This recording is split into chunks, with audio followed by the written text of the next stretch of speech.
Relativamente fácil su llenado, pero lamentablemente tenemos altos índices estadísticos de mal llenado de certificado de función.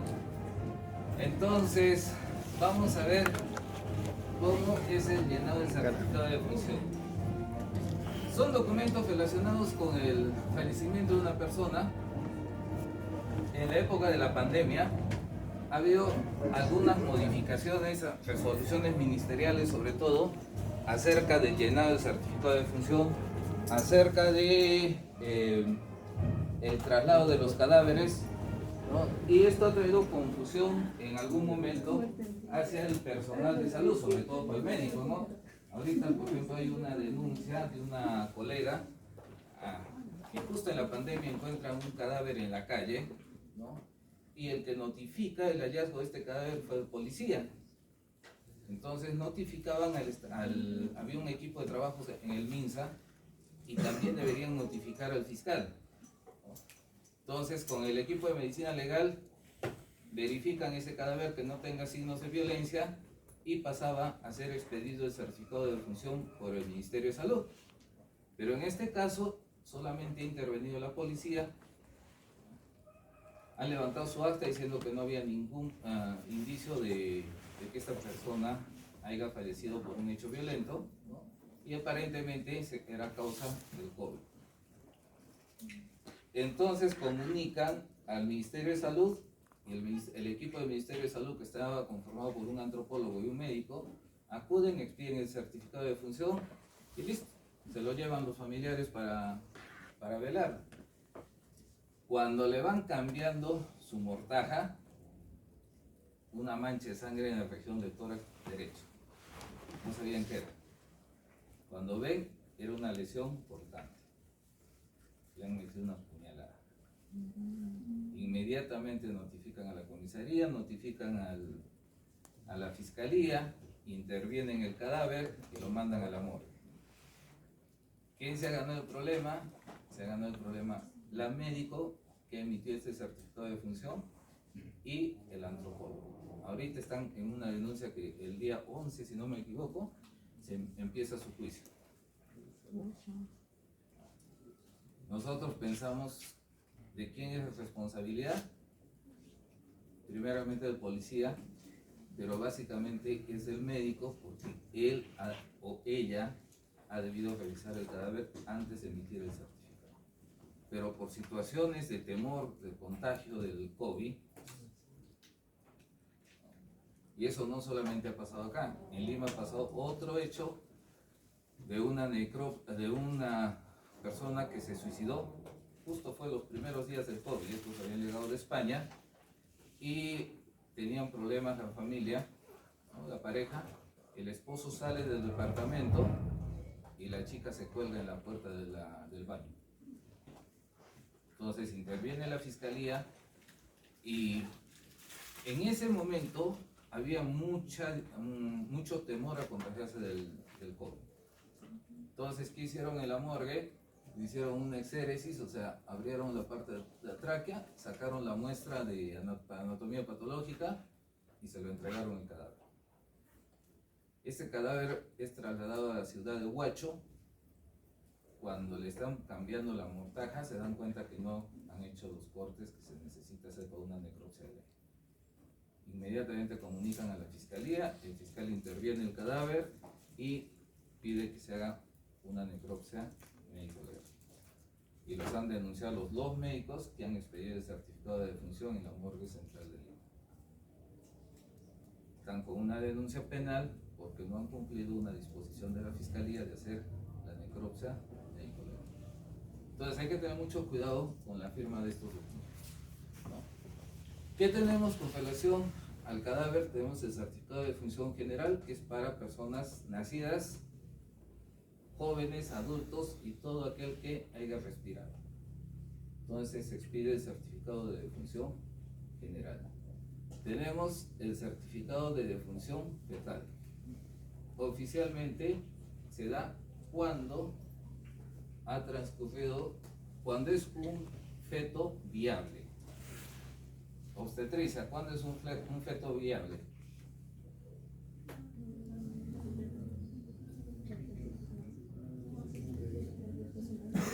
antes de las 22 semanas.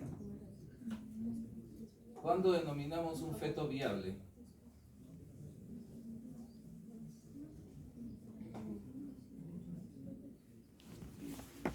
¿Cuánto? Más de 60. ¿Cuándo fue un feto viable? Después de las 22 semanas. O sea, para hacerle maduración pulmonar, o sea, 24 semanas. Maduración pulmonar a partir de 24 semanas. El feto viable nos indican que es a partir de las 28 semanas. ¿Y 28 semanas cuántos gramos pesa? Es 28 semanas y o 500 gramos. A eso se considera un feto viable. Si este feto no tiene las 28 semanas, entonces, ¿qué decimos? Que no es un feto viable, no podemos expedir el certificado de óbito fetal. Pero si tiene más de 28 semanas y pesa más de 500 gramos, se expide el certificado de óbito fetal. ¿No? Esa es la diferencia. Constancia de defunción, proceso por el cual el profesional de salud corrobora el fallecimiento de una persona y asigna la presunta causa básica de la defunción. Simplemente es un documento administrativo donde indica nombres, fecha de fallecimiento y la causa de muerte, nada más. Es la constancia de defunción. Acta de defunción es el documento público en el que se inscribe el fallecimiento de una persona y es emitido por el RENIEC. Está constituido por los datos referidos al nombre, documento de identidad del difunto, así como la fecha y el lugar donde ocurrió el deceso. El acta de defunción, acá también había un problema. En la época del COVID estaba interlazado lo que es el RENIEC con el, ¿cómo se llama la plataforma de certificados de defunción? SINADEF. Estaban entrelazados. Una vez que nosotros emitíamos el certificado de defunción, automáticamente se daba de baja en el RENIEC esta persona, ¿no? Pero hace como 2 años más o menos han escuchado que han vulnerado la seguridad del SINADEF, ¿no? Entonces han empezado a expedir certificados de defunción de autoridades del Perú. Entonces se bloqueó este servicio, ¿no?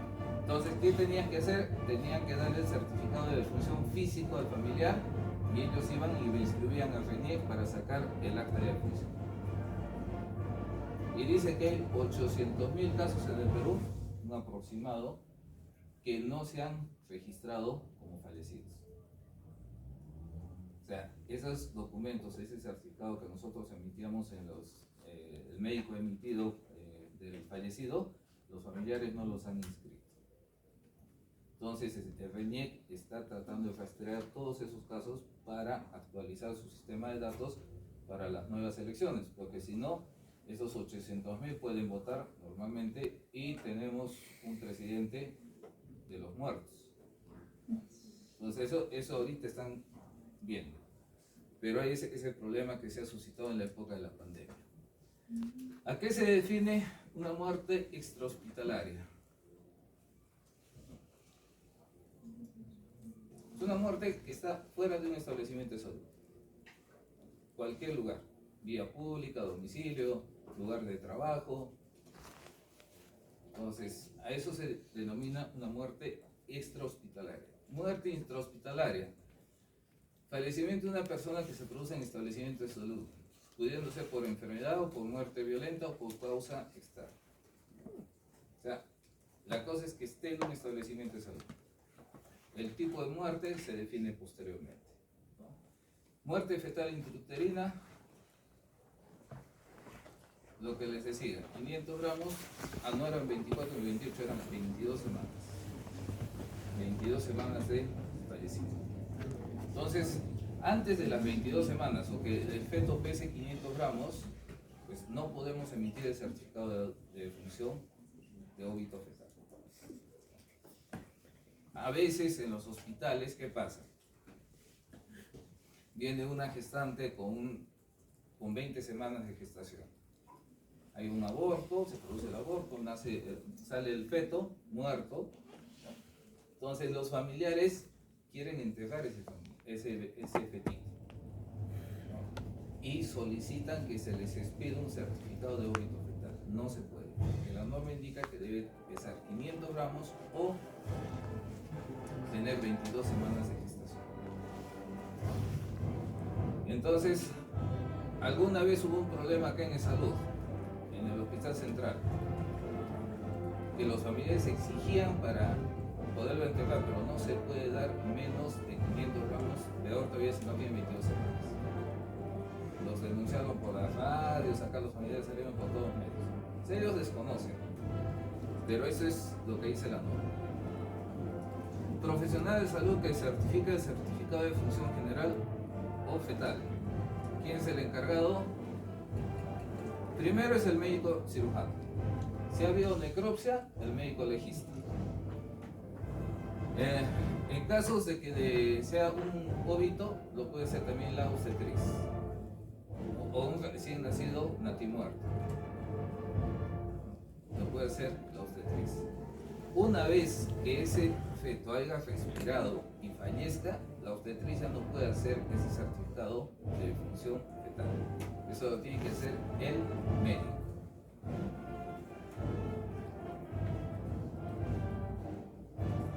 Ahora, ¿qué pasa por decirles en lugares donde no hay profesionales, no hay médico? ¿Quién expide el certificado de función? En primera instancia, la enfermera. Y si no hay enfermera y hay una obstetriz, la obstetriz. Eso es solamente en casos excepcionales. ¿Qué dice la Ley General de Salud acerca de el fin de la vida? Artículo 108. La muerte pone fin a la persona, se considera ausencia de vida al cese definitivo de la actividad cerebral, independientemente de que alguno de sus órganos o tejidos mantenga actividad biológica o puedan ser usados con fines de trasplante, injerto o cultivo. El diagnóstico fundado del cese definitivo de actividad cerebral verifica la muerte. Cuando no es posible establecer tal diagnóstico, la constatación de paro cardiorrespiratorio irreversible confirma la muerte. Ninguno de estos criterios que demuestra por diagnóstico corroboran por constatación de muerte del individuo podrán figurar como causa de muerte en la misma en los documentos que certifiquen. Este es uno de los problemas que tenemos con los certificados de defunción. ¿Qué le consignan? Paro cardiorrespiratorio. Es el diagnóstico de causa de muerte. En casi todos los certificados. Paro cardiorrespiratorio. ¿Y qué dice la ley? Que eso no se debe consignar. No es un diagnóstico de causa de muerte. Ahora, por decirles, si yo tengo una persona que ha fallecido por una neumonía, le pongo como causa básica neumonía y causa final, puedo consignar insuficiencia respiratoria o paro respiratorio, porque la secuencia fisiopatológica es así. Pero si yo solamente quiero consignar paro cardiorrespiratorio, no se puede consignar. Entonces, ese es uno de los problemas que tenemos en la certificación, este diagnóstico. Y ustedes van a ver, sobre todo los médicos que ya somos mayores, tenemos esa costumbre de consignar paro cardiorrespiratorio, nada más.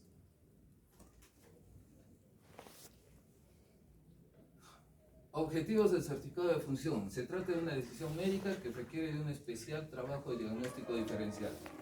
O sea, acá es básicamente la fisiopatología de la causa de muerte.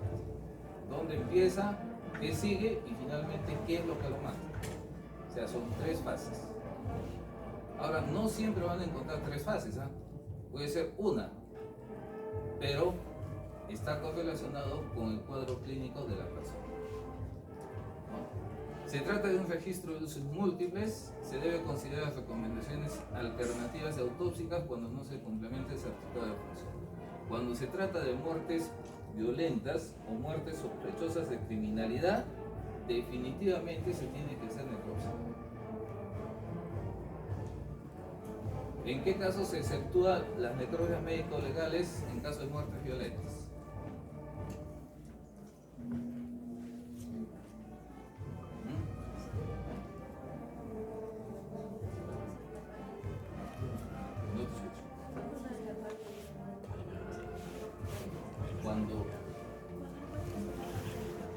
cuando encuentro una sola parte del cuerpo, peor, ahí tengo que hacer la necropsia de esa parte del cuerpo. Puedo identificar si es el miembro superior por las huellas digitales, si es cabeza por la dentadura. O sea, hay medios de identificación. Finalmente puedo hacer ADN.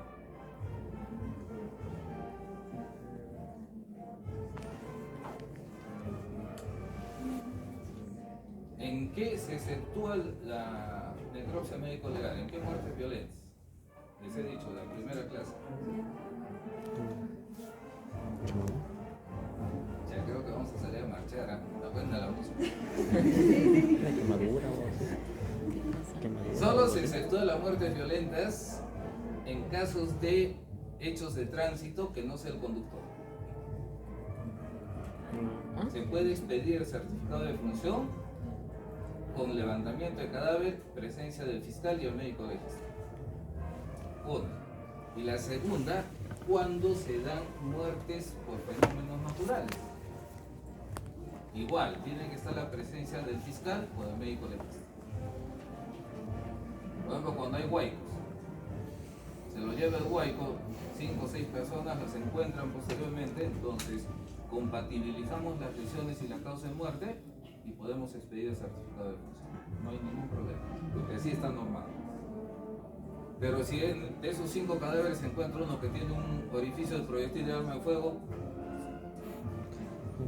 la causa de muerte no ha sido por el huaico, ha sido por alguien aprovechado de eso. Entonces, en esa es una muerte violenta que no guarda relación con el fenómeno natural.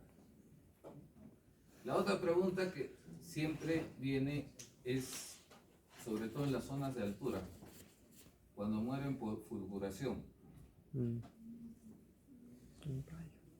¿Qué es la fulguración? Los rayos. ¿No? En tiempo de lluvia, la gente sale a cuidar sus ganados y los mata. También se puede efectuar, ¿no? Porque es un fenómeno natural. Pero siempre tiene que estar con presencia del fiscal, hacer el levantamiento de cadáver y se expide el certificado de función.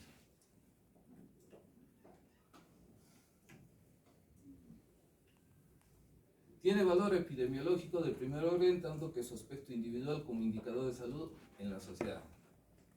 Por eso les digo que los diagnósticos en el certificado de defunción es de vital importancia, porque en base a eso se hacen las políticas de salud. Por ejemplo, ¿de qué me sirve un diagnóstico de insuficiencia respiratoria?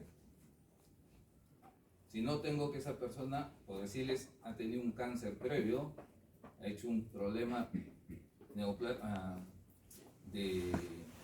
usted? Que estaba inspirado con la banda. Una neoplasia generalizada, pues esto le ha ocasionado problemas respiratorios y ha muerto. Entonces, pero la causa básica está en la neoplasia y eso sirve para el Ministerio de Salud. Con el nacimiento son 2 registros legales más importantes de la persona en la sociedad en la que está inmersa. Ya hemos dicho que el certificado de nacimiento es el primer documento que expide el profesional de salud y le da una identidad al nuevo ser humano en la sociedad. Y el que le despide es el certificado de función, el último documento que expide también el personal de salud. En este caso, generalmente, el médico.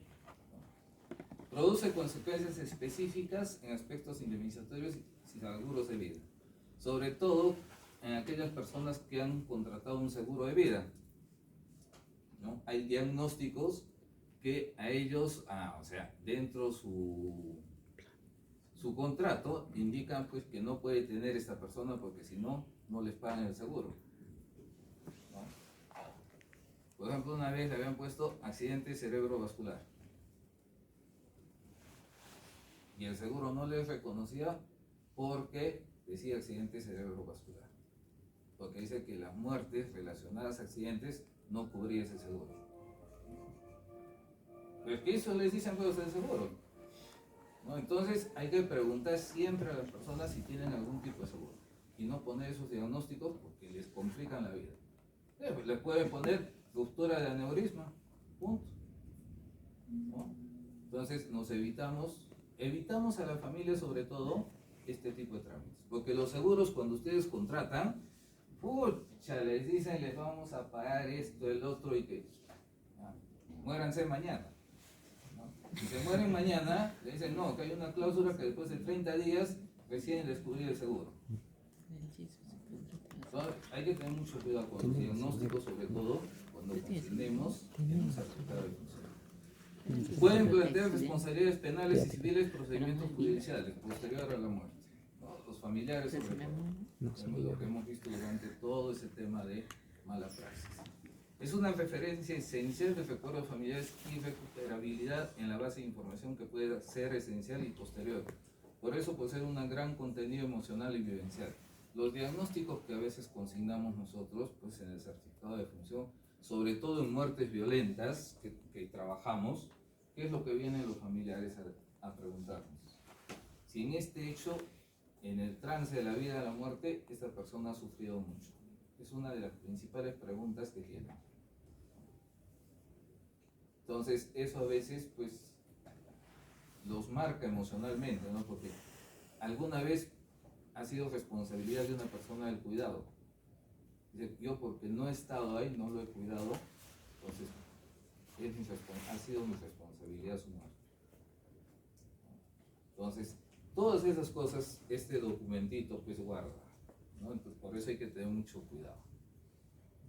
Diagnóstico diferencial es un ejercicio de análisis clínico de los elementos patológicos que han conducido a una persona al fallecimiento, que en numerosas ocasiones constituye una verdadera maraña de cuadros y síndromes clínicos diferentes. Requiere de una reconstrucción detallada de las eventuales relaciones directas e indirectas posibles, probables, asociaciones causales y no causales entre los múltiples eslabones de la cadena patobiográfica del sujeto fallecido. Sobre todo en procesos de enfermedades crónicas, ¿no? En personas ancianas. A partir de este trabajo inicial debemos dejar constancia de un resumen descriptivo y traducirlo a determinados códigos gracias a un notable esfuerzo de síntesis. El conocimiento de la ciencia médica y del enfermo a la complementación del certificado de función es la última actuación médica en la que el facultativo aplica su capacidad diagnóstica en un caso determinado. En casos, por ejemplo, de muertes violentas, es muy fácil hacer el certificado de función, muy fácil llegar a los diagnósticos. Un proyectil de arma de fuego, ¿qué va a ocasionar? Lesiones vasculares, lesiones respiratorias, y a partir de eso fallece la persona, ¿no? Pero en cambio, en un cuadro patológico crónico, pues hay que hacer una síntesis, dónde ha empezado la enfermedad, qué contribuye a esta enfermedad, qué otros cuadros han contribuido y va a llevar finalmente a la muerte, ¿no? Entonces, ese es el resumen básico que se tiene que hacer para la expedición del certificado de función. El llenado del certificado de función a través del SINADEF lo hace el médico, la obstetriz, con usuario y contraseña para acceder al SINADEF. O sea, nosotros tenemos un código, un usuario expedido por el mismo SINADEF y nos dan una clave para ingresar, ¿no? En la actualidad tenemos que tener el DNI electrónico. Si no tenemos el DNI electrónico, no podemos acceder a la plataforma del SINADEF. Tenemos que tener una computadora de mesa, inclusive un celular. No hay ningún problema, porque ahí podemos ingresar al SINADEF, ¿no? Pero hay que tener un poco de cuidado porque las letras son pequeñas y nos podemos equivocar, ¿no? Una impresora, porque definitivamente necesitamos darle el documento a los familiares. Una vez que se llene el certificado de función, se expide el mismo y se le entrega al familiar, ¿no? Que el médico haya recibido entrenamiento básico en el correcto llenado del certificado de función. Llenado el certificado de función en formatos de papel y los requerimientos que se tienen. Existe lo que es el SINADEF, la plataforma del SINADEF, o sea, el llenado virtual del certificado de función. Pero ¿qué pasa en los lugares donde no hay internet, no hay computadoras? Entonces, para esto se ha previsto el llenado manual. Ahora, cuando ha habido problemas de la plataforma del SINADEF, se hacía el llenado manual en todas las instituciones. ¿Qué es lo que hemos tenido? ¿Cuál ha sido el principal problema de ese llenado manual? No habían formatos. Estos formatos vienen con un código de barras, entonces no se puede sacar fotocopia. Ha sido terrible. En la morgue, por ejemplo, no entregaban certificados de defunción, solamente los casos extremos, ¿no? Que tenían que viajar, tenían que llevar sus cadáveres, a los únicos que se les daba el certificado de defunción, porque no había formatos. En Lima igual, en la morgue de Lima el mismo problema.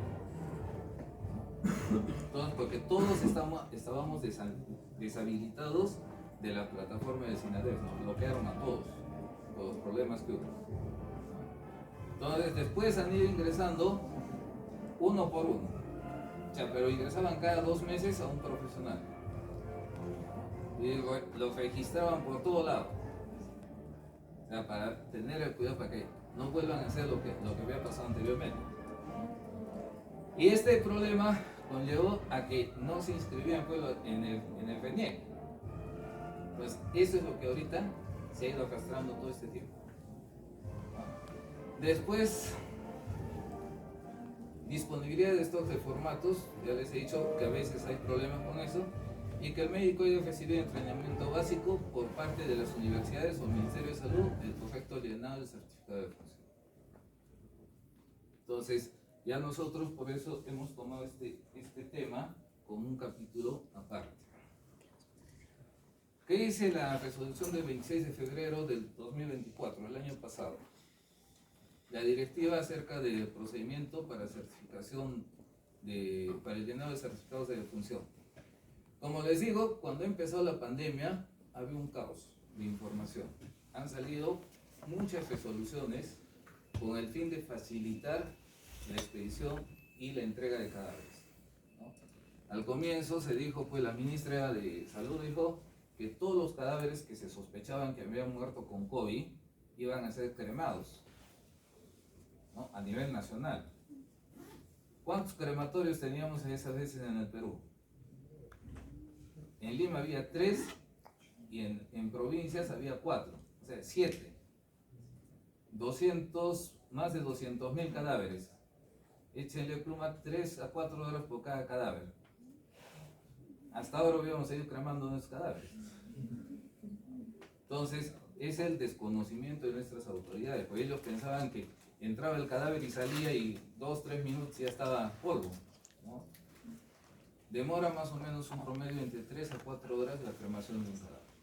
Depende del horno que tengamos para cremar. ¿Y cuál es la temperatura óptima para cremación? O le echo gasolina y ya encuentro polvo del cadáver.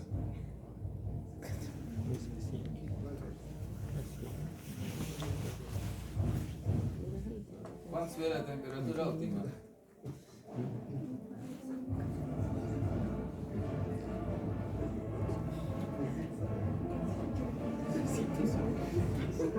Se van a arder en el infierno, no se van a quemar, ¿verdad? Necesitamos más o menos una temperatura de 1000 grados centígrados. O sea, hay hornos, por ejemplo los hornos de petróleo, son los que tienen mejor temperatura, 1200 grados centígrados. Y los hornos de gas llegan a 1900, a 1000 grados. Entonces demora un poco más la cremación de un cadáver. Entonces, ¿qué dice esta directiva? La presente cumplimiento obligatorio para el médico cirujano y obstetra, responsables de la certificación. Acá ya indica quién es el responsable de la certificación de un cadáver. En casos de que se realicen necropsias médico-legales, el médico que ha necropsiado este cadáver. En las unidades médico-legales y tanatológicas del Ministerio Público. Asimismo, el cumplimiento es obligatorio en las instancias administrativas de las instituciones antes citadas para las instituciones administradoras de fondo de aseguramiento de salud pública, privadas, mixtas o en lo que corresponda. Ya hemos visto lo que es una muerte extrainstitucional, institucional, muerte natural. ¿Cuándo se denomina una muerte natural? Cuando es consecuencia de un proceso patológico de cualquier tipo. Muerte de causa externa cuando se produce como resultado de un acto violento. Agresión, autoagresión, accidentes, homicidio, suicidio, en general esa muerte que se sospecha que ha sido provocada. O en términos criminalísticos indican una muerte sospechosa de criminalidad, ¿no? Necropsia clínica y necropsia médico-legal. ¿Cuándo se hace necropsia clínica y dónde se hace necropsia clínica? En los hospitales. Lamentablemente, en los últimos años ya no hacemos necropsias clínicas. Les digo lamentablemente porque ¿cómo se ha descubierto la fisiopatología del virus del COVID? A pesar de la tecnología que tenía Europa, Estados Unidos, 60 necropsias en Francia, con las que han empezado a dilucidar el mecanismo fisiopatológico del virus. O sea, las necropsias clínicas han sido el libro para poder ver cómo empezaba este problema de salud, ¿no? Y a partir de eso han empezado ya los tratamientos. Antes se tomaba resonancias, tomografías, pero no ha sido como el estudio de las necropsias clínicas. Y finalmente lo que son las necropsias médico-legales. Las necropsias clínicas se hacen en hospitales, ¿no? Y tienen que tener autorización del familiar o autorización de la persona que ha fallecido. Esas no las pueden hacer así. Las necropsias médico-legales, no. La necropsia médico-legal la dispone el fiscal y punto. No hay vuelta que dar. Aunque no quiero, que no me gusta, no es problema de nosotros.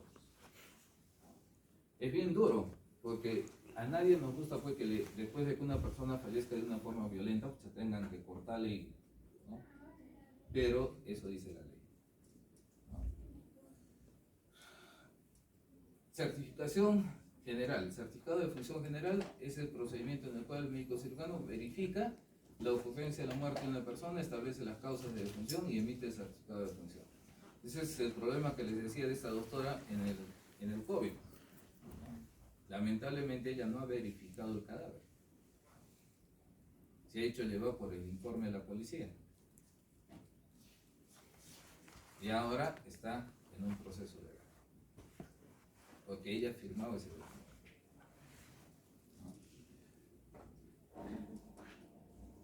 ¿Quiénes expiden el certificado de defunción? El médico tratante, de ser posible, el médico que atendió al usuario de la salud antes de su fallecimiento, el médico designado por el establecimiento de salud en el que ocurre el fallecimiento, la persona, el médico que realizó la necropsia clínica o médico legista que practicó la necropsia médico-legal. Las causas de defunción en general son determinadas por el médico cirujano, de acuerdo a lo que dice la Ley General de Salud. No se consignan los diagnósticos de paro cardíaco o paro respiratorio. Otra vez nos vuelve a reiterar esta resolución que estos no son diagnósticos de causa de muerte. Para realizar la identificación del niño fallecido en caso de emisión de un certificado de función en línea, se solicita el documento de identidad o acta de nacimiento. Si no tiene esta acta de nacimiento, se hace la emisión manual del certificado de función, ¿no? En casos de recién nacidos. Algunas veces pues, nacen y fallecen a las horas, ¿no? Entonces, ¿cómo expedimos el certificado de función si todavía no tiene partida de nacimiento ni tiene su DNI? Entonces lo hacemos vía...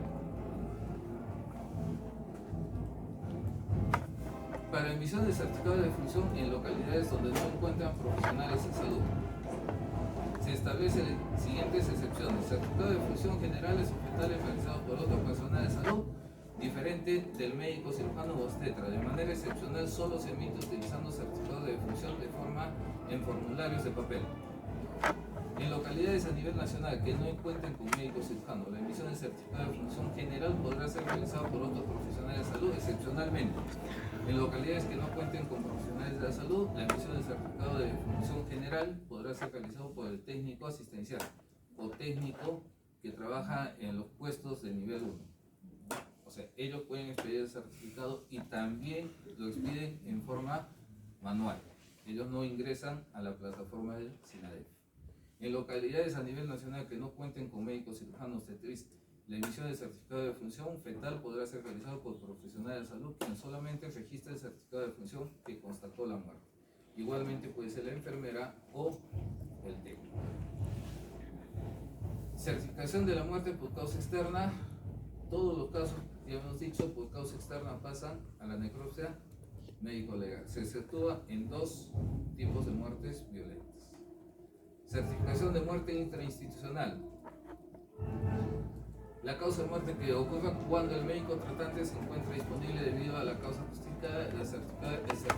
La certificación de la defunción es realizada por el médico de turno, por el médico de servicio de emergencia, el establecimiento de salud, excepcionalmente por causa justificada el director o jefe del establecimiento de salud, porque él asume a ser médico. ¿Qué hemos dicho? ¿Quién es el que hospitaliza y cómo se llama? El médico tratante. Cuando no está el médico tratante, puede asumir el jefe del servicio o del hospital para expedición del certificado de defunción, porque él es el médico tratante en ese momento, ¿no? Si una persona fallece en un establecimiento de salud antes de las 24 horas de haber sido admitida y no se conoce la causa de muerte y no de mediar un certificado de defunción de un médico tratante, debe ser trasladado a las morgues de medicina legal, porque no se tiene la causa de muerte. ¿Qué pasa si una persona ingresa a un establecimiento de salud, le diagnostican un problema del corazón y fallece? O sea, no es necesario que esté las 24 horas, porque ya tiene la causa de muerte, ¿no? Eso depende mucho del médico que esté atendiendo y llegue a tener la causa de muerte. ¿Qué pasa si un paciente después de las 24 horas no llegan a determinar su causa, su patología? No le pueden expedir un certificado de defunción porque no saben de qué se ha muerto. Entonces tiene que pasar a la morgue para que le hagan la necropsia, ¿no? Certificación de muerte extrainstitucional. Si una persona fallece de causa natural en su domicilio antes de las 48 horas de haber sido dado de alta por una causa que venía siendo atendida en el establecimiento de salud, le corresponde al médico tratante, al médico de turno, médico de emergencia, realizar el certificado de defunción. Esto, por ejemplo, es nuevo, porque antes, ¿qué decían los médicos en los hospitales? Ah, no, ya se le ha dado de alta, ya no es problema nosotros expedir el certificado de defunción. En esta resolución aclara esto. Si tiene 48 horas de haber salido del hospital y la patología ha podido ocasionar esta muerte, el médico tratante puede expedir el certificado de defunción. No hay problema. Este es lo que llenamos en el certificado de defunción. La primera parte de la identificación del fallecido, esto es lo que está en el SINADEF. Certificado de defunción. La primera parte, simplemente ponemos el número de DNI del fallecido y automáticamente jala lo de la plataforma de FENIE. Todos los datos, ¿no? Por eso es importante no equivocarse en el DNI, porque nos equivocamos un numerito y lo matamos a otra persona. Entonces eso hay que tener. Datos del fallecido, fecha, cuando fallecido, eso ya nosotros lo llenamos, ¿no? Entonces hay ventanitas donde vamos llenando. Datos del personal de salud que certifica, acá va nuestro DNI, nuestro nombre, primer apellido, segundo apellido, registro como médico, colegio médico, ¿no? Sello y firma. Y tenemos que poner, ya cuando imprimimos, nuestra huella digital. En la actualidad, con el DNI electrónico, podemos hacer la firma automáticamente, la firma digital, no hay problema, ¿no? Informes estadísticos de defunción, certificado de fallecimiento, esta parte igual, lo jalan del FENIEC, ¿no?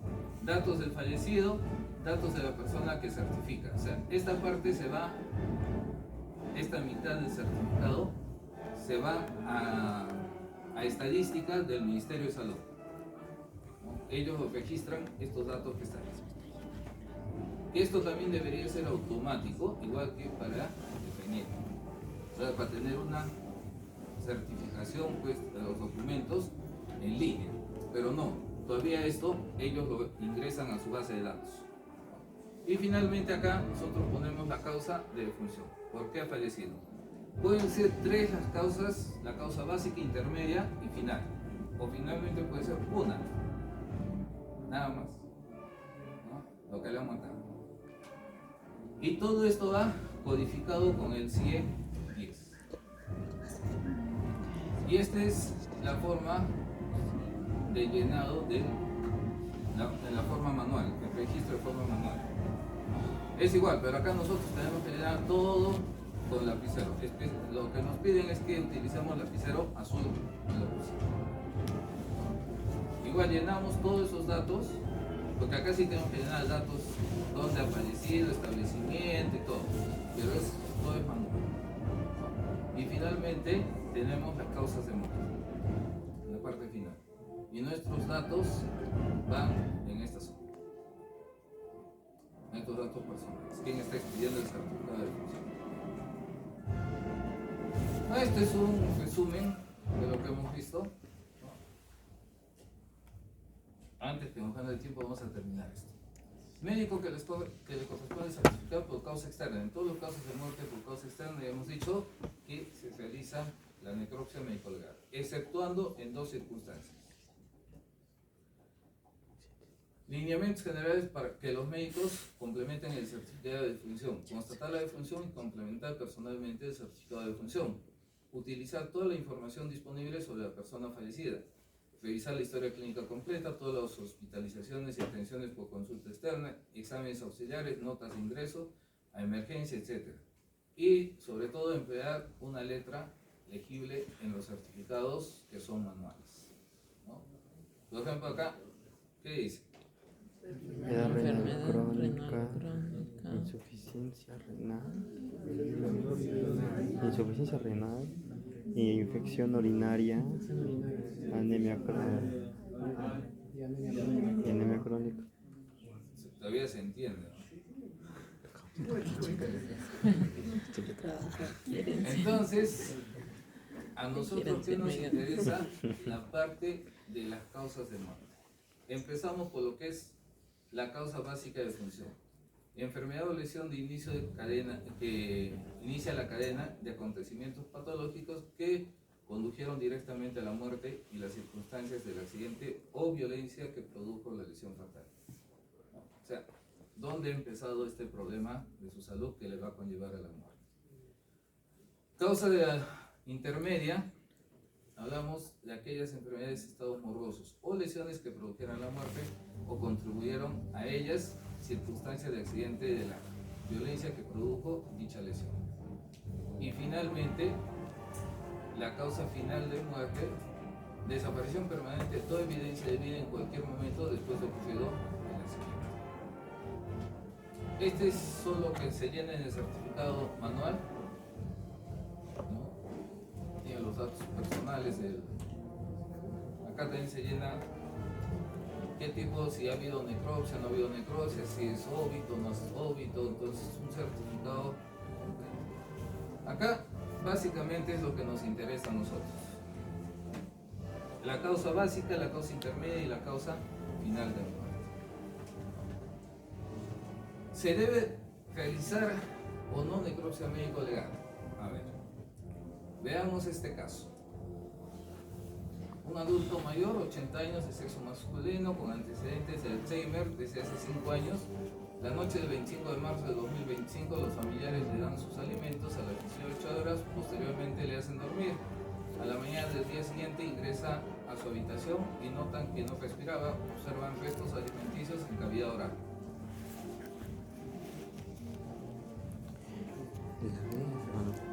¿Se debe realizar o no una necropsia médico-legal? Comiendo, se durmió y parece que vomitó y se murió otro tiempo. Síndrome de enfermedad respiratoria. Pero eso es una enfermedad respiratoria. Hasta que ya te imagina. Eso. No, no puedo escuchar. Esta es una asfixia aspirativa. Claro.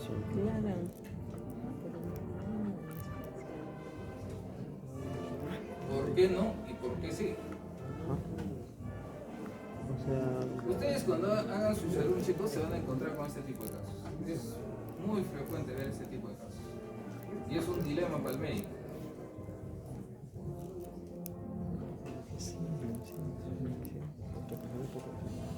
Entiendo. Se debe realizar. No. Porque se le hace un necropsia. ¿Se da o no se da el certificado de defunción? Sí. Ya sabemos que puede hacer una neumonía lobar aspirativa, ¿no? Un síndrome de dificultad respiratoria del adulto, porque eso está en el CIE 10, y finalmente una insuficiencia respiratoria aguda. O sea, eso pueden ser las causas de muerte, la causa básica.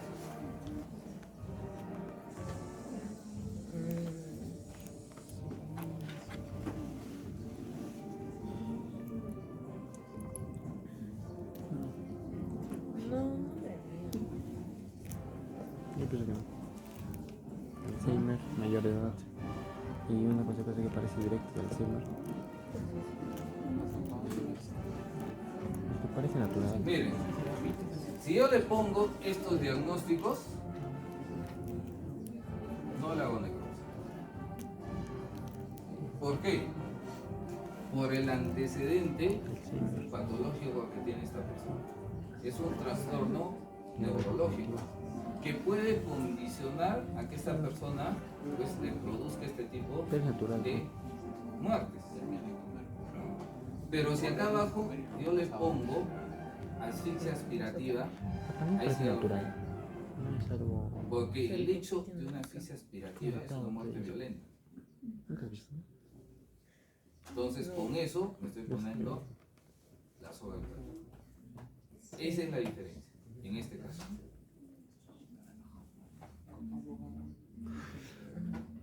Porque finalmente el hecho de la causa de muerte sabemos que ha sido la aspiración. Y si yo le consigno eso, ya me puse la soga al cuello. Porque si hay una auditoría y una investigación, lo que me van a decir es muerte violenta. ¿Está autorizado para certificar? No. ¿Y por qué lo he hecho? Ya me fregué. Pero si le pongo neumonía lobar aspirativa, síndrome de dificultad respiratoria, todo es un diagnóstico clínico. Acá no hay, sabemos que ha sido por regurgitación de contenido gástrico. Entonces, esa es la diferencia. Adulto mayor de 80 años, de sexo masculino, con antecedentes. No, ¿qué ha pasado? Allá. No, acá había un error. No. Miren la diferencia acá. Adulto mayor de 80 años, de sexo masculino, con antecedentes de haber ingerido bebidas alcohólicas. En la tarde de la noche del 25 de marzo de 2025, a las 23 horas ingresa a su habitación para descansar y a las 9 de la mañana del día siguiente le llevan su desayuno a su habitación y notan que no respiraba. Observan restos alimenticios en cavidad oral.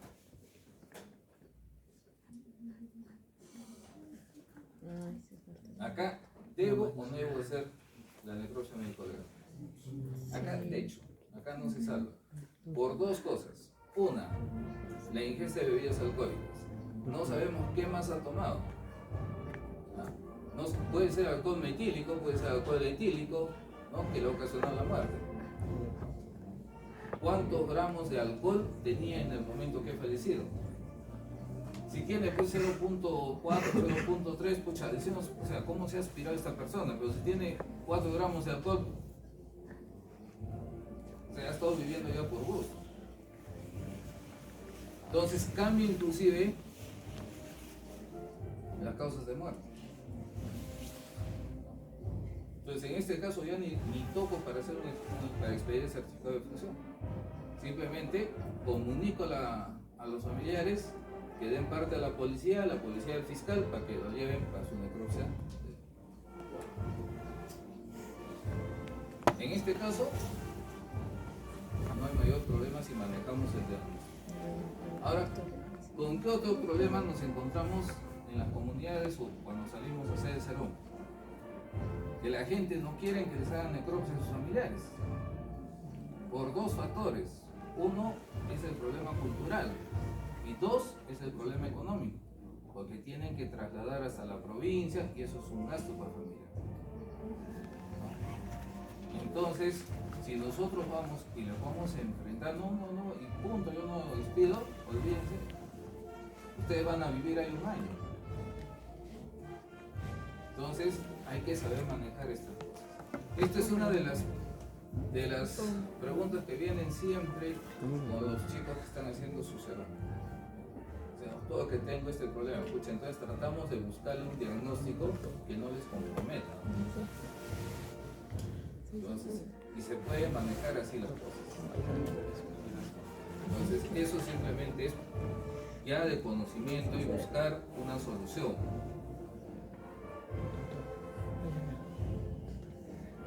¿Qué tenemos acá? Padece de hipertensión arterial crónica.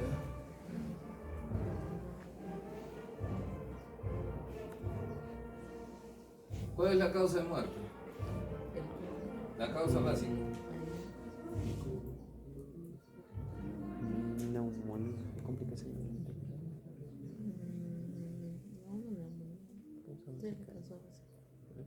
Básica intermedia. La causa básica, acá dice COVID. Intermedia. Y final. Neumonía típica. Complicación de neumonía típica. ¿Ah? Complicación de neumonía típica.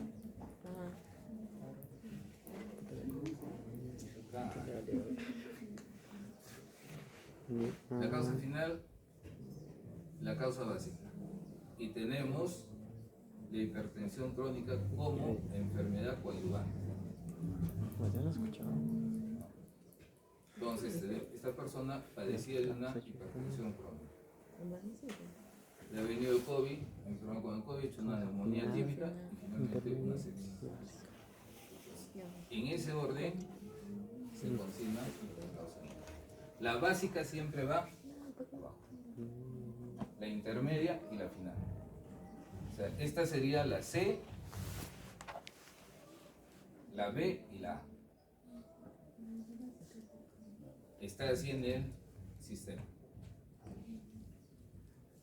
Mujer de 50 años de edad que fue admitida al hospital vomitando sangre y fue diagnosticada con hemorragia por varices esofágicas. La investigación reveló hipertensión portal. La mujer tenía una historia de infección por hepatitis B. 3 días después ella murió. Causa básica. ¿Ah? Hepatitis. La intermedia.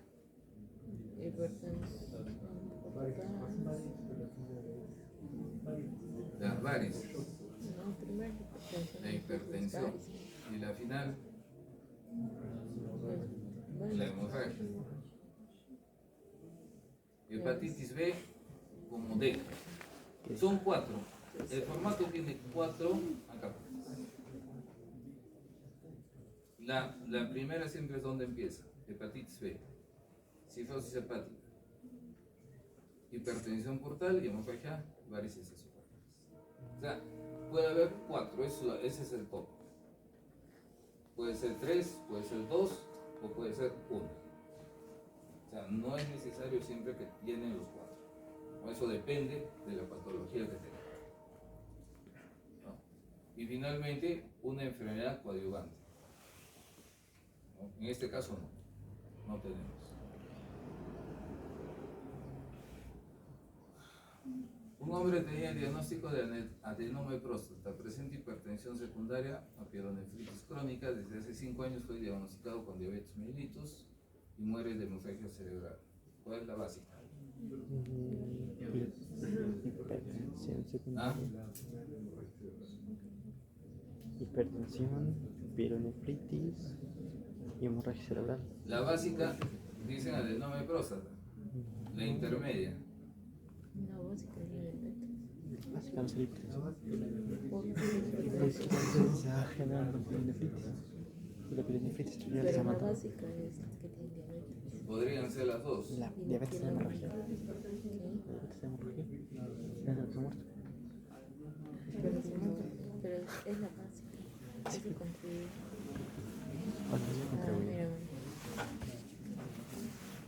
Diabetes mellitus como enfermedad coadyuvante. No es directo. La adenoma de próstata empieza el problema. pielonefritis crónica debida a obstrucción, hipertensión secundaria y hemorragia. Ya, sí. Entonces, esa siempre es la secuencia. Empezamos por la parte inferior y vamos subiendo. En este caso, por ejemplo, tenemos 4 diagnósticos. La diabetes mellitus va como condicional. Mujer de 25 años que conducía motocicleta lineal, sufre colisión con un auto, es trasladada a una clínica privada, ingresa por emergencia, presenta lesiones traumáticas profusas a nivel de distintos segmentos corporales, a nivel abdominal, presencia de escoriaciones y contusiones. Al examen físico, dolor abdominal, palpación, signo de rebote positivo, se solicita hemograma, hematocrito 8 gramos, ecografía abdominal, presencia de líquido libre, diagnóstico de policontuso por accidente de tránsito, traumatismo abdominal cerrado. Ingresa a sala de operaciones para una intervención quirúrgica, exploración diagnóstica, estallido de vaso y trauma contuso de hígado. Fallece en sala de operaciones, pasa a la morgue del Ministerio Público. Causa básica.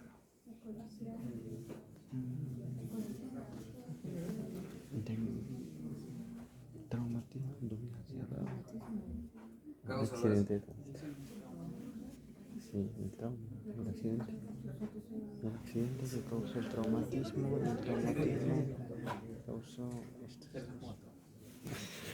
No, la causa básica fue conducía motocicleta.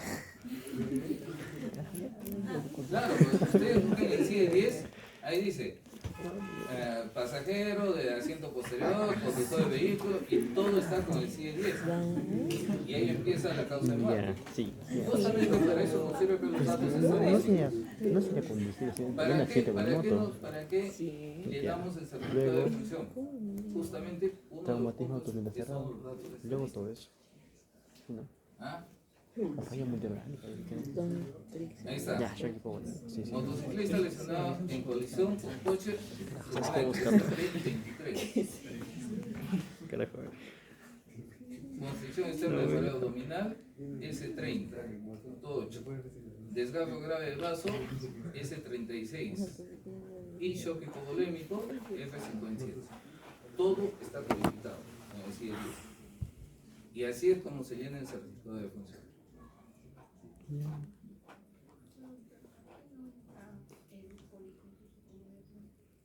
Puede ser. Después puede entrar acá en vez de constricción del pared abdominal, pero la lesión que mayor causa problemas es la desgarro grave del vaso. Ahora, si tuviéramos fracturas, entonces lo consideramos el politraumatizado. Entonces, eso es lo que nos interesa, justamente para eso es el certificado de función. Pero, ¿qué pasa acá si le pongo shock hipovolémico, insuficiencia, paro cardiorrespiratorio? ¿Está completa la información? No, no está completa la información. Y lo que requiere el Ministerio de Salud es este tipo de información. Ese es el tipo de información que requieren para que ellos tengan sus datos para después hacer estudios retrospectivos. ¿Cuál es la principal causa de muerte por decirles en un hecho de tránsito con motocicleta? Porque acá estamos identificando el vehículo. Entonces, por eso es la importancia que tiene el certificado de función bien llenado.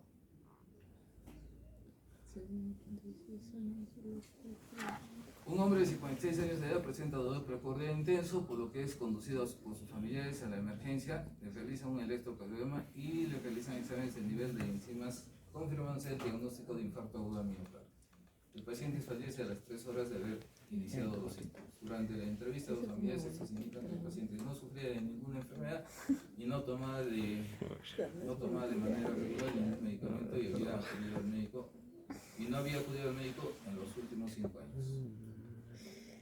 ¿Cuál es la causa de muerte? Ahí sí va para acá. Es infarto, güey. Solo el infarto agudo miocardio. Código 125.2, tiempo de intervalo de muerte. Son 56 años. Lo que eso hay que llenarse. O sea, este es el diagnóstico completo con el que se llena un certificado de función. Y como ven, por ejemplo, este caso no lleva Ni causa básica, ni intermedia, ni final. Una persona aparentemente sana, ¿no? Hace un cuadro agudo de infarto agudo y muere. ¿Ah?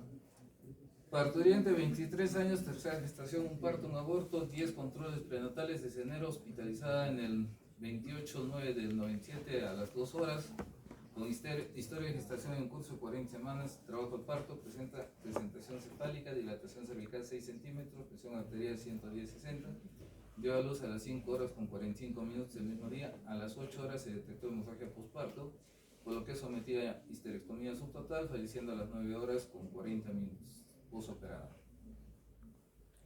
¿Cuál es la causa de muerte?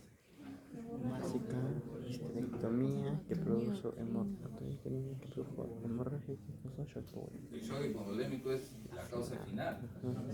La causa básica. Atonía uterina, hemorragia uterina y... Sí. La causa básica. La causa básica, hemorragia puerperal. 7072, tiempo más o menos 1 hora. Coagulopatía intravascular diseminada, 2 horas, y choque hipovolémico final, 3 horas. Entonces, este es el correcto llenado del certificado de defunción. Como han visto, hacemos un pequeño resumen del cuadro. Claro, acá les estoy dando pues, datos puntuales, ¿no? Ustedes ya pues, tienen que hacer su resumen del cuadro patológico que tienen. Porque eso no viene así resumidito con la historia clínica. Entonces tienen que hacer ustedes su estudio fisiopatológico de donde inicia el proceso de la causa de muerte. Este es el certificado de función fetal, es muy parecido al que hemos visto del certificado de función general, ¿no? Los datos igual se llenan manualmente. ¿Quién certifica la muerte por enfermedad de causa natural? Sin asistencia médica. El médico desconoce la causa, recomienda expresamente en la sección de causas de muerte, parte 1 señala se desconoce la causa. Y en parte 2, otros factores que contribuyen a la muerte, señala lo referido por los familiares del fallecido, y en sección correspondiente solo constata la muerte.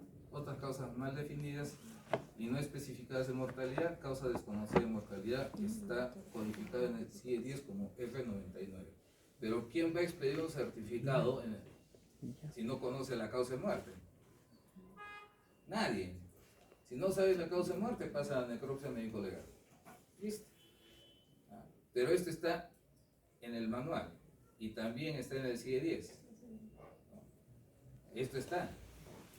Pero yo no creo que nadie ponga causa de muerte desconocida. ¿Para qué expide el certificado de función? ¿No? Entonces hay que tener cuidado con eso. Está en el CIE 10 y está también en la normativa. Casos de muerte extrahospitalarias e intrahospitalarias. Ya hemos visto quiénes son los que expiden el certificado de función, y en caso de muerte violenta y en caso de que desconozca la causa de muerte, se realiza la necropsia de ley. Ahora, este es un problema bastante recurrente cuando nosotros estamos haciendo nuestro serum. Como les digo, en el campo la gente no quiere que le hagan necropsia. Entonces, ahí uno se la juega, el médico se la juega. Porque o es enfrentarse con la comunidad, ¿no? O es manejar la situación para que no se haga una... Por ejemplo, hay ancianitos pues, que ya tienen todos sus cuadros crónicos, ¿no? De patologías, pero una sola vez han asistido al centro de salud, no tienen más. No tienen más atenciones. Entonces, ¿cómo les pido ese certificado de función? O sea, según la norma, yo me puedo negar. Así tajantemente. No expido porque no sé de qué se ha muerto. Pero esto ya, como les digo, repercute en la interrelación con la comunidad. Entonces, ahí uno tiene que buscar un diagnóstico que no se comprometa. Y como hemos visto, sí se puede. Se puede haber. Pero hay que tratar siempre de cuidarnos, porque finalmente, si nos denuncian, el responsable es uno, porque él es el que ha expedido ese certificado de función.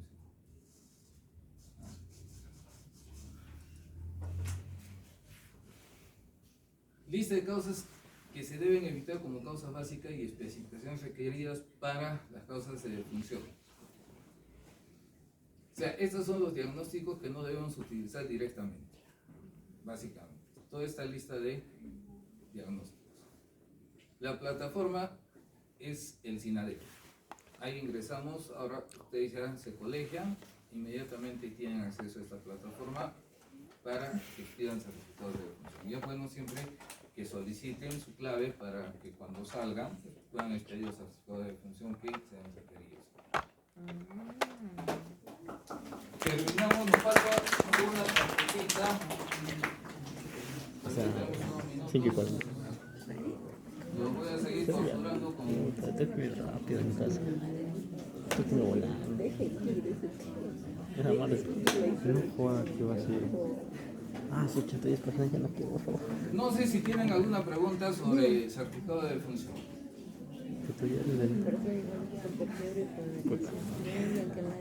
Se identifica el tipo de cáncer que tiene la persona, entonces va como claro, por ejemplo, un melanoma. Melanoma, ¿qué es lo que ha ocasionado? Las metástasis que ha comprometido, metástasis en hígado, riñones, todo. Y finalmente, ¿esto qué es lo que le ha ocasionado? Una disfunción orgánica. ¿Listo?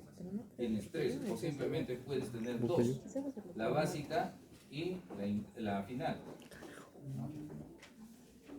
¿Qué es lo que vemos generalmente en nuestros medios? Últimamente ayer se ha suscitado un hecho de una mala praxis acá en la ciudad de Arequipa y todos los medios de comunicación estaban pues al día, ¿no?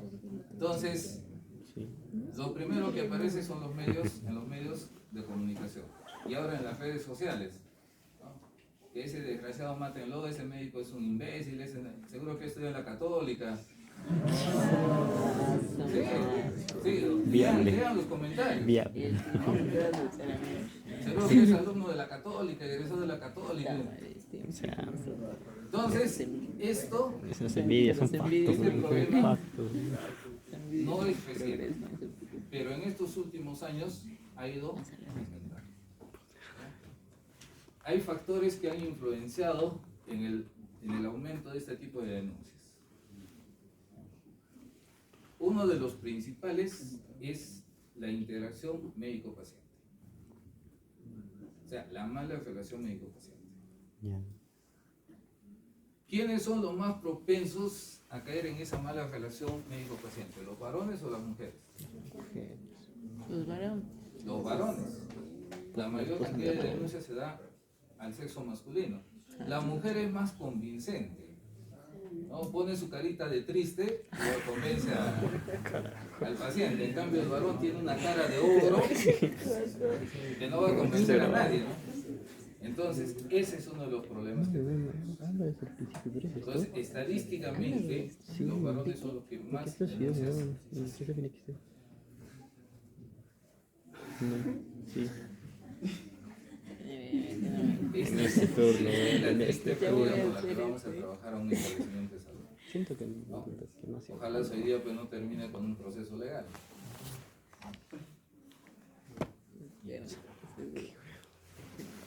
Ahora, con respecto a esto, las personas pues no entienden que no solamente es un problema de salud, sino también está en torno a lo que ellos viven, sobre todo su alimentación, ¿no? ¿Qué les decimos? A nosotros mismos, no comas salchipapa porque a los 40 años vas a estar con tu arteriosclerosis.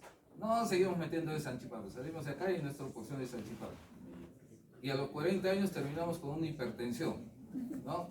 ¿Y a consecuencia de qué? De nuestra alimentación. Eso no entendemos, nosotros no entendemos, imagínense la gente. ¿Ah?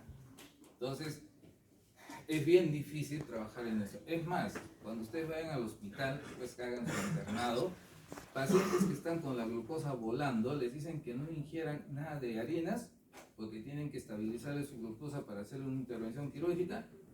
Pucha, a las 10 de la mañana se han acabado una bolsa de pan. ¿Qué medicamento le va a hacer efecto? Y los familiares dicen, lo tienen ahí 4 o 5 días y no lo operan. No lo operan porque no le estabilizan su glucosa. y no pueden entrar con esa glucosa sala, ¿no? Entonces, ese es el otro problema que tenemos en estos momentos en nuestra sociedad, ¿no? Ya hemos visto cómo está regulado el acto médico, ¿no? Las normas, las leyes que hay para la regulación del acto médico, la ley de trabajo médico, hemos visto la responsabilidad, todo esto ya hemos abarcado. Es solamente un recuerdo. ¿Dónde se ha dado el primer caso descrito en el mundo por una mala praxis médica? En 1825 el Tribunal de Domfort en Francia tipifica de falta grave y condena a los profesionales de la salud a dar una pensión de 100 francos anuales a favor de un niño hasta los 10 años. De los 10 años en adelante, una renta vitalicia de 200 francos todos los meses. Esa ha sido su sentencia. Este médico, llamado por un enfermo, resolvió practicar una sangría. Antes había una temporada que todo era sangría, todo era sacarle sangre a los pacientes. Y algunos no los mataban por la enfermedad, sino por una anemia, ¿no? Terminaban matándolo. Pero esa era pues la costumbre, esa era la práctica médica. No tenía ningún sustento científico, porque en algún momento se ha dado que algún paciente ha recuperado bien y todo el mundo a sacarle sangre, ¿no? Pero la incisión alcanzó una arteria humeral saliendo sangre roja con violencia y abundancia. El facultativo volcó rápidamente la sangre del recipiente, puso un vendaje compresivo y lo retiró. Los dolores y la producción de una tumoración en el sitio de la sangría requirieron poco después de un nuevo llamado al médico, quien aconsejó una pomada resolutiva, vendó de nuevo y se retiró sin comprender o revelar la situación para negarse a concurrir a otro llamado varios días después. 18 días que se negó a concurrir. O sea, abandono del paciente. Los dolores y fenómenos de la gangrena hicieron más tarde que otro médico llamado procediera a amputar con el diagnóstico de aneurisma consecutivo a la herida arterial durante la sangría. Y el tribunal lo cataloga como impericia, negligencia grave y falta grosera.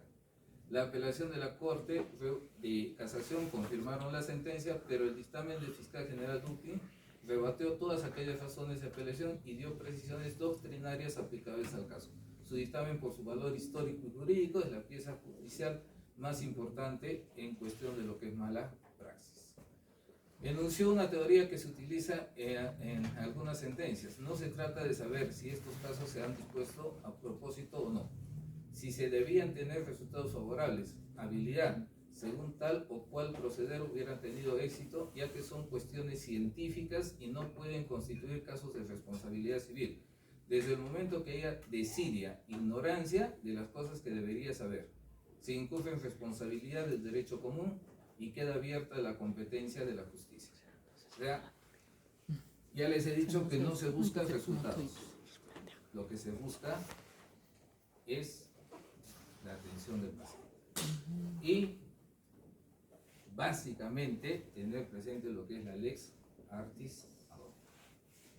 ¿Qué pasa a un profesional de la salud posteriormente a una denuncia? ¿Cómo repercute esa denuncia en el profesional de la salud? Mamá, dejen sin chamba. Ya no tiene chamba. Dicen. Acá su compañera dice que pierde clientela. En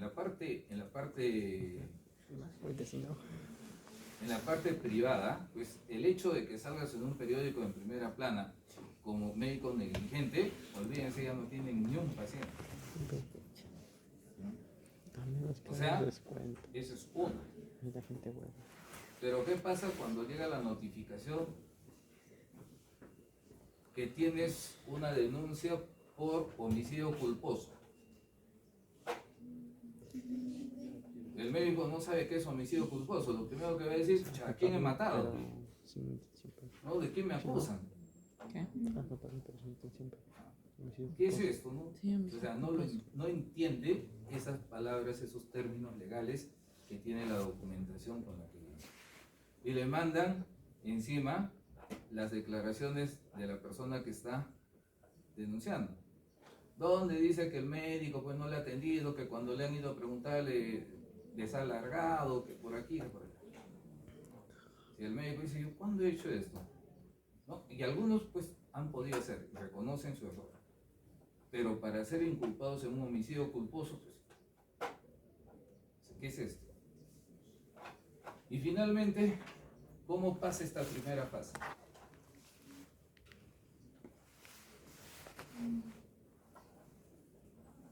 De intriga, de sazón, ¿no? Porque no sabe qué es lo que va a pasar posterior a esto. Y cuando nosotros, sobre todo cuando somos pues jóvenes y nos llega este tipo de notificaciones, pues ya que uno no sabe qué hacer.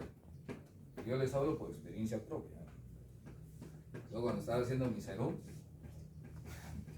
cometí la bufada de dar un certificado de función. No la bufada, he cumplido con mi trabajo.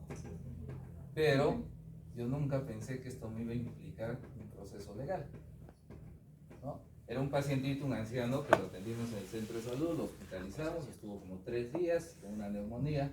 Bueno, se estabilizó y se fue a su casa. Bien, ok. Vino después de 2 días a su control, estaba bien el viejito, ya bueno, con sus dificultades ya por la edad, ¿no?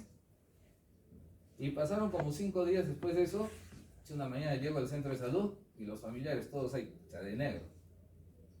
Pero todos, ¿sabe qué? Ha muerto mi papá. Estaban 5 hermanos, eran 2 mujeres y 3 varones.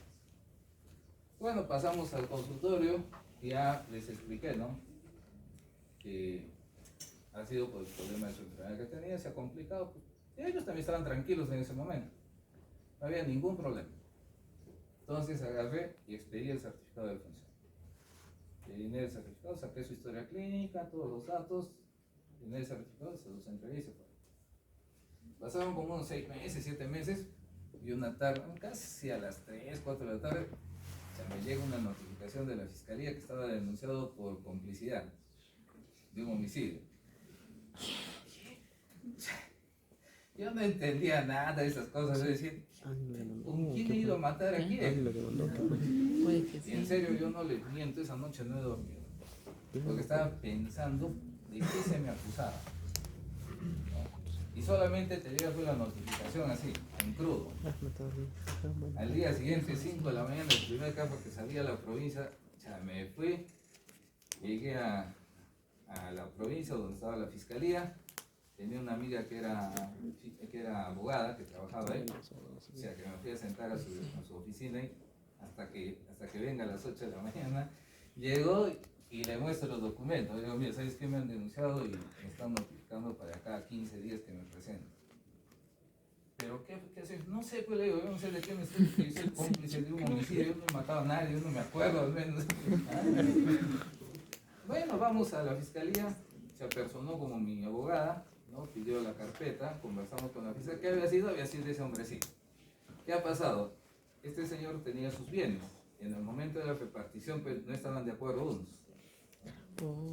Y el que lo estaba cuidando, que era uno de los hijos, pues a él le han culpado porque él quería agarrarse una parte más porque estaba cuidando al papá, ¿no? Quería agarrarse un pedazo más de terreno y dijeron pues que lo he envenenado y que yo le daba el certificado de función. ¿Ah? Ya, ese gato te ha asustado, decía, y ahora, si lo han envenenado, estoy fregado. Entonces hablo con mi abogado y le digo, ¿y ahora qué va a pasar? No sé por qué van a disponer la fiscal, ¿no? Ya conversando con la fiscal, me dice, sí, hay esta denuncia, ¿no? Que lo han envenenado y que usted emitió el certificado de función con una enfermedad que él no tenía. ¿Cómo que no tenía? Él tenía la enfermedad, está en la historia clínica, ¿no? Entonces, ya, pero yo no sabía nada de estas cosas, pues. Finalmente dije, que se exhume el cadáver, ¿no? Ahí está el cadáver, que se exhume, que lo estudien, que hagan su necropsia, no sé qué van a hacer, pero que vean si pueden recuperar muestras, ¿no? Si hay envenenamiento. ¿Ya? Listo, la fiscal anotó todo, me tomó mi declaración, adelantó mi declaración. Y todo ese tiempo estaba preocupado. ¿Cuándo me notifican otra vez para la exhumación? Yo tengo que estar presente ahí con mi abogado. Y ya mi abogado me dijo, yo voy a estar pendiente. Felizmente, el imbécil ese retiró la denuncia. Bueno, pero complica la vida de una persona. Y en estos casos de mala praxis es lo mismo. Pero no termina así, pues, porque este proceso sigue.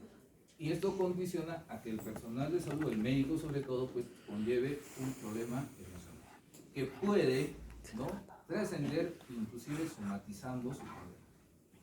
No solamente trae este problema para el médico, sino para su entorno familiar y el entorno social.